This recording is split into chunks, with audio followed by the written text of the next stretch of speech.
বিসমিল্লাহির রহমানির রহিম। আসসালামু আলাইকুম রহমতুল্লাহ। আশা করি সকলে ভালোই আছেন। আল্লাহর রহমতে আমিও ভালো আছি। কালীগঞ্জ থেকে আজ দুপুরবেলায় বাড়ি যাচ্ছিলাম। খুব মনোরম পরিবেশ, ঠান্ডা আবহাওয়া, আগের মতো প্রচণ্ড দাবদাহ নেই।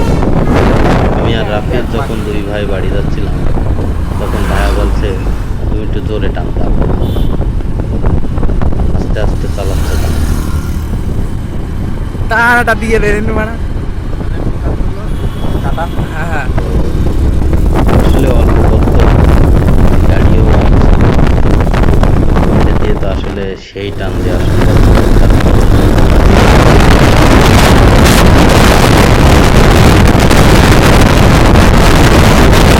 আমরা জায়গা থেকে দেখেন হুট করে আলম সাধুটা ডানে চলে গেল, যার কারণে অ্যাক্সিডেন্টগুলো হয় আসলে। আমরা গ্রামের রাস্তায় ঢুকে গেলাম। দেখেন হেভি কলা কোনে ছিল কলা গাছ ভেঙে পড়ে গেছে, যার কারণে কলাটি কেটে আছে। বিদ্যুৎ লাইনের লোকেরা সামনে দাঁড়িয়ে আছে, তারা সারাদিন কাজ করছিল আর কি, যার কারণে গ্রামে বিদ্যুৎও মনে হয় ছিল না।